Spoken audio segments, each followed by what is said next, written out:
ምን እንዴ? እኔም እኮ የእሷ ስሞታ ጆሮዬን አደነቆረው። ልጅሽ እንደዚህ አርጋ ልጅሽ እንደዚህ አርጋ አሳፈረችኝ፣ አንገቴን አስደፋችኝ። እትዬ ይኸውልሽ፣ ሰው ሁሉ የሚነግረኝ ነገር እኮ ውሸት አይደለም። በሄድኩበት ሁሉ ይጨቀጭቁኛል፣ ይነግሩኛል። እኔ ማፈርኩ፣ ስለ እሷ ተሰቃየሁ። እንዴ ጽጌረዳን እኮ እኔ ከልጄ ለይቼ አላያትም። እንዴት አለው በስንት መከራና ስቃይ የተማርሽውን ትምህርትሽን በእንደዚህ በማይረባ ነገር አበላሽተሹ ማየት አልፈልግም። ስለዚህ ይኸውልሽ እኔ እቆጣጠራታለሁ ብዬ አሳምናታለሁ። እውነት እውነት ቃል እገባልሻለሁ። ይህንንም ደግሞ እሷ እስክትረጋጋ።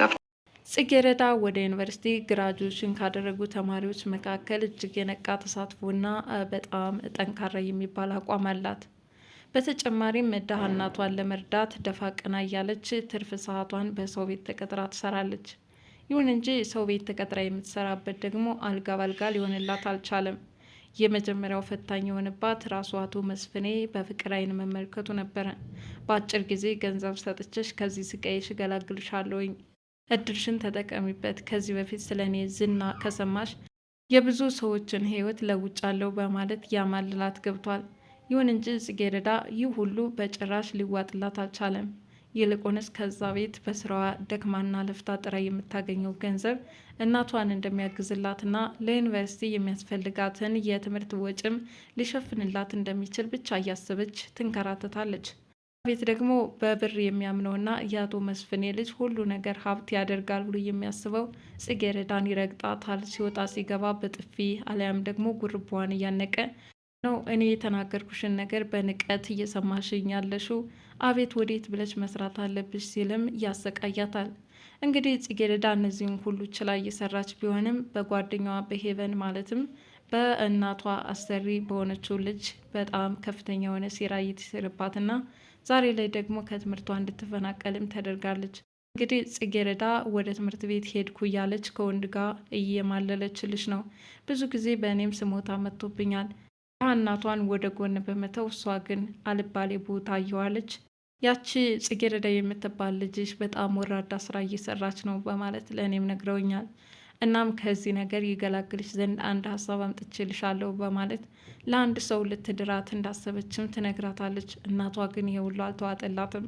ይልቁንስ ባለገች የሚሏትን ልጃቸውን መክረው ወደ ራሷ ልትመልሳት እንደምትችል እና እውነትም የቀድሞዋ ጽጌረዳ ሆና ትምህርቷን መቀጠል እንዳለባትም እያሰበች ነው።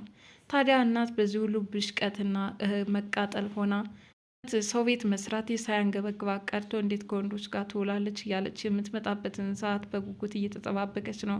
ምክንያቱም ልጇን ጥፋተኛ በማድረግ ልትቀጣ ትፈልጋለችና። ልጅቷ እናቷን ለማግኘት በጣም ቸኩላ ተጣድፋ በነበረበት አጋጣሚና በሄቨን አቀነባባሪነት የመኪና አደጋ ደርሶባት ይችን ዓለም ታሸልብ በማለት ክፉ ሴራ ያሴረችባት አጋጣሚ ሆኖ ግን ከመኪናው አደጋ በመትረፍ እንደውም የልጁን ዋሌት ይዛ ወደ ቤት ለመመለስ ታስችሏታል። በእርግጥ ይህ ዋሌት ሆን ብሎ አይደለም የወደቀው። ይልቁንስ በእሷ መኪና አደጋ ደረሰባት እንዴ በማለት ሲደነባበር ነበረ ዋሌቱ የወደቀበት። ታዲያ ዋሌቱን ይዛ ወደ ቤት ስትመለስና እናቷን በጉጉት ለመሳም እየተጣደፈች ያለችው ጽጌረዳ እማዬ በጣም ናፍቅሽ የነበረ ከትምህርት ቤት ውዬ እያለች ቀድመው ሰፍሰፍ ብላ እናቷን ሰላምታ ልትለዋወስ ስትል እናቷ ግን ፊቷ ሌላ ሆኖ ተቀይሮ ነበር የጠበቀቻት። ልጄ አሁንማ ጉድሽን ሰምቻለሁኝ፣ በጣም አዝኜብሻለሁ። ምክንያቱም እኔ ሰው ቤት እየተንገበገብኩ የማሳድግሽ ጥሩ ቁም ነገር ላይ ትውይልኛለሽ ብዬ ነበረ። ይህንን ወደ ጎን በመተው አንቺ ግን ከወንዶች ጋር የምታሳልፊው ጊዜ በጣም እያሳዘነኝ ነው በማለት ተናዳም ትናገራታለች። ከዚህ በኋላ በትምህርት እያመካኘሽ የምታቃጠውን ጊዜ እዚህ ከቤት እኔ በስራ መደራረብ እየተሰቃየው ነውና ታግዥኛለች ስትልም ትምህርቷን ትታ ከቤት እንድትውል እያስገደደቻት ነው። ጽጌረዳ ይህ ነገር ያልተዋጠላትና ክፉ ሴራ እንደተሴረባት ያልገባት ቁጭ ብላ መንሰቅሰቁን ተያይዘዋለች። ሆኖም እንግዲህ ጽጌረዳ ክፍል ዘግታ እያለቀሰች በነበረችበት አጋጣሚ ሄቨን ከእናቷ ጋር ተመካክረው ህይወቷን ሲወል ካደረጉት በኋላ ቆይ ለምንድን ነው የምታለቅሽው? እኔ ያለሁልሽ ከጎንሽ፣ ምንም ቢሆን ቢከፋሽ ዝም ብዬ ማየት አልፈልግም ነችውን ነገር እንድትነግራት ጠይቀቻት። ቢሆንም ጽጌረዳ እማዬ ሰሞኑን ፊቷ ሁሉ ተቀይሮብኛል፣ እንደ ወትሮ ከትምህርት ቤት ውዬ ላጋራትና መምህሮች የሚሰጡኝን አድናቆት ላጋራት በጉጉት ስጠብቅ እናቴ ግን ፊቷን ዞረችብኝ፣ በጥፊ መታችኝ፣ ገፈተረችኝ። ብቻ ብዙ ነገር ሆንኩኝ። አሁን ደግሞ ትምህርት ቤት አትሄጂም ተብዬ ይኸው የቅጣት አጽፋን ቤት ቁጭ ብዬ እያሳለፍኩ ነው በማለት ታለቅስ ገብታለች።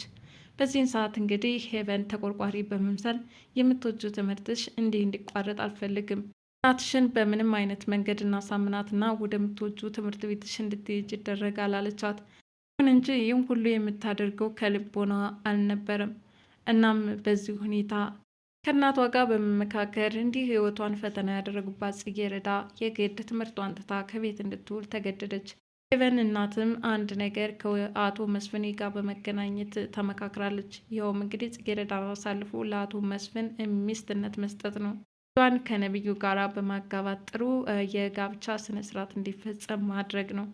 ይሁን እንጂ አቶ መስፍንም ቢሆን ይህን ያህል ፍላጎት ያላቸው አይመስሉም። ዞሮ ዞሮ ግን ጽጌረዳን ያለ እድሜ ጋብቻ እሳቸውን አግብታ እንድትኖር ከፍተኛ የሆነ ፍላጎት አላቸው። ይህንን ፍላጎታቸውን በተደጋጋሚ ሲያንጸባርቁና ጽጌረዳ በነገሩ ግራ በመጋባት ምን እያሉ ነው አቶ መስፍኔ?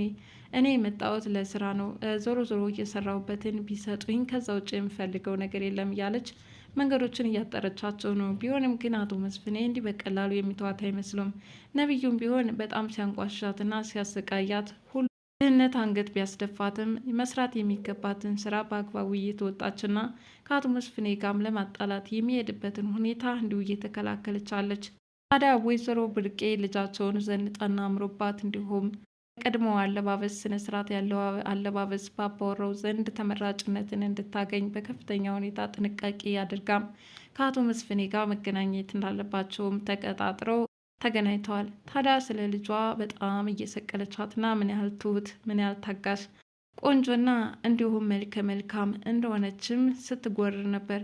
ታዲያ አቶ መስፍኔ እሺ ሀሳቡ ጥሩ ቢሆንም ዞሮ ዞሮ አስብበታለሁ በማለት ነበር የመለሱላት።